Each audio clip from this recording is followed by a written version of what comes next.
ಕರ್ನಾಟಕ ರಾಜ್ಯ ಕಂಡಂತಹ ಧೀಮಂತ ನಾಯಕ, ಬಡವರ ಬಂಧು, ಹಿಂದುಳಿದ ವರ್ಗಗಳ ನೇತಾರ, ದೀನ ದಲಿತರ ಆಶಾಕಿರಣ, ಬಡವ ಬಲ್ಲಿದರ ಭರವಸೆ, ಸಾರೆಕೊಪ್ಪ ಬಂಗಾರಪ್ಪ ಅಂದ್ರೇನೆ ಹಾಗೆ.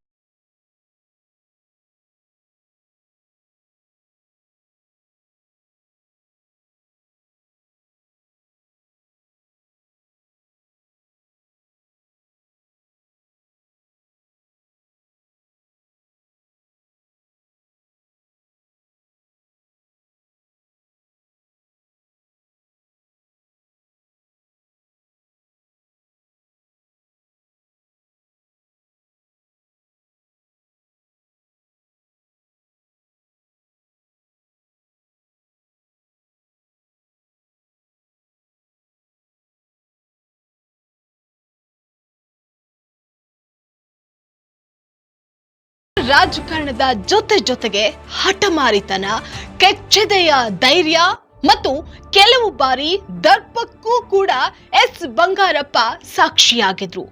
ಒಂದು ವೇಳೆ ಅವರಿಗೆ ಸಹನೆ, ತಾಳ್ಮೆ ಅನ್ನೋದು ಒಲಿದಿದ್ದಿದ್ರೆ ನೋ ಡೌಟ್ ಬಂಗಾರಪ್ಪ ಕರ್ನಾಟಕ ಎಂಬಂತಹ ಗಡಿಗೋಡೆಯನ್ನ ಒಡೆದು ದೇಶದ ಮುಂಚೂಣಿ ರಾಜಕಾರಣಿಯ ನಾಯಕರಾಗ್ತಾ ಇದ್ರು. ಆದರೆ ಎಸ್ ಬಂಗಾರಪ್ಪ ಅತ್ಯಂತ ಸಾಮಾಜಿಕ ಕಳಕಳಿ, ರೈತರ ಪರವಾದ ಅವರ ಕಾಳಜಿ, ದೂರದೃಷ್ಟಿಯ ನಾಯಕತ್ವ, ಕನ್ನಡ ಕಾವೇರಿಯ ಅಸ್ಮಿತೆ, ರಾಜ್ಯದ ಹಿತರಕ್ಷಣೆ ವಿಷಯದಲ್ಲಿ ಬಂಗಾರಪ್ಪ ಬಗ್ಗೆ ದೂಸರ ಮಾತಾಡೋದಕ್ಕೆ ಅವರ ರಾಜಕೀಯ ವಿರೋಧಿಗಳಿಗೂ ಸಾಧ್ಯವಿಲ್ಲ.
ರಾಜಕಾರಣದ ಪರೀಕ್ಷೆಯಲ್ಲಿ ಪಾಸ್ ಆಗಿದ್ರು.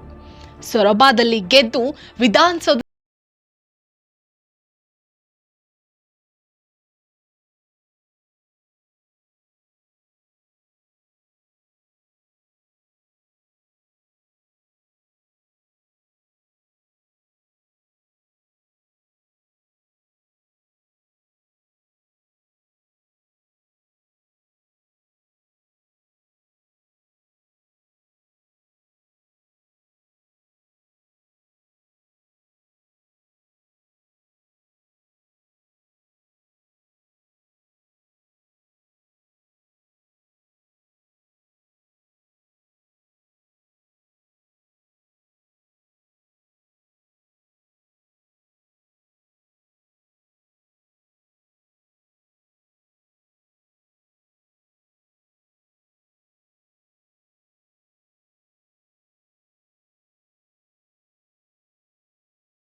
ಬಂಗಾರಪ್ಪ ಅವರನ್ನ ವೈಚಾರಿಕತೆಗಳಿಗಿಂತ ಕ್ರಾಂತಿಕಾರಿ ವಿಚಾರಧಾರೆಯತ್ತ ಎಳೆದೊಯ್ಯುವಂತೆ ಪ್ರಭಾವವನ್ನ ಬೀರಿದ್ರು.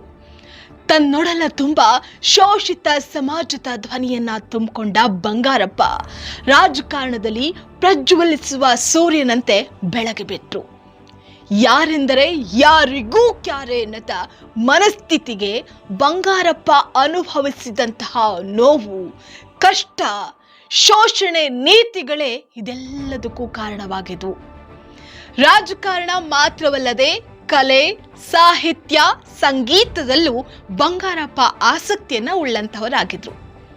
ಆದ್ರೆ ಅವರ ಸಿಡುಕು, ದರ್ಪ ಅವರ ರಾಜಕೀಯ ಉತ್ತುಂಗಕ್ಕೆ ಅಡ್ಡಗಾಲಾಗ್ತಾ ಇದೆ ಅಂತ ಅವರಿಗೆ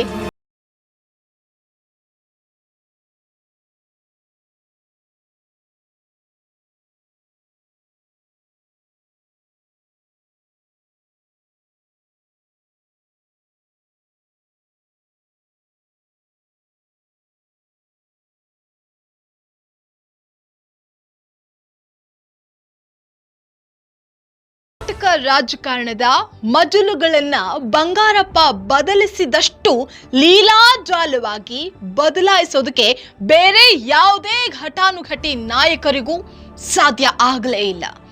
ಭಾರತದ ಉಕ್ಕಿನ ಮಹಿಳೆ ಇಂದಿರಾ ಗಾಂಧಿಗೆ ಕಪ್ಪು ಬಾವುಟವನ್ನ ತೋರಿಸಿ ಧಿಕ್ಕರಿಸಿದಂತಹ ಬಂಗಾರಪ್ಪ ಅದೇ ಇಂದಿರಾ ಗಾಂಧಿಯಿಂದ ಕೆಪಿಸಿಸಿ ಅಧ್ಯಕ್ಷರು ಅಂತ ಘೋಷಿಸಿಕೊಂಡು ಬಂದಂತಹವರು. ಅಂತಹ ಚತುರ ವ್ಯಕ್ತಿತ್ವ. ಅವರೇನು ಸಾಮಾನ್ಯರೇ? ಗುಡುಗುವ ರಭಸಕ್ಕೆ ವಿರೋಧಿ ನಾಯಕರು ಸೈಲೆಂಟ್ ಆಗುವಂತೆ ಮಾಡುವಂತಹ ಒಂಟಿ ಸಲಗ.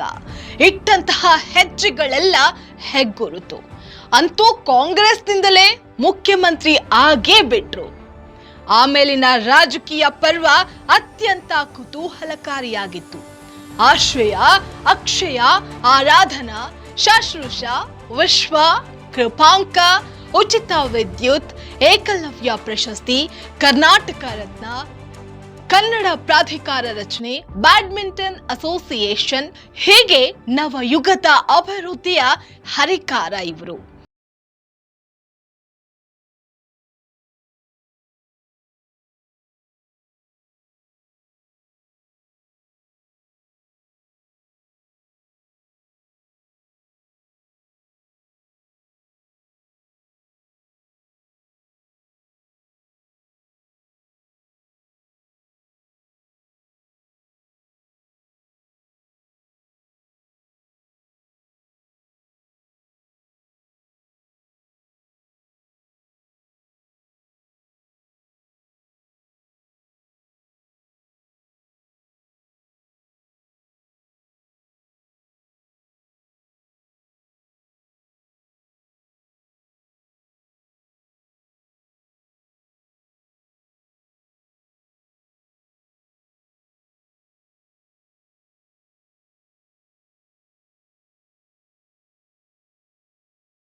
ತೀರ್ಮಾನಗಳಿಂದಾಗಿ ಹಲವು ಏಳು ಬೀಳುಗಳನ್ನ ಕಂಡಂತಹ ಬಂಗಾರಪ್ಪ ಪಕ್ಷಾಂತರ ಪರ್ವದಲ್ಲೂ ಕೂಡ ನಂಬರ್ 1 ಅಂದ್ರೆ ಇದೇ ಬಂಗಾರಪ್ಪ.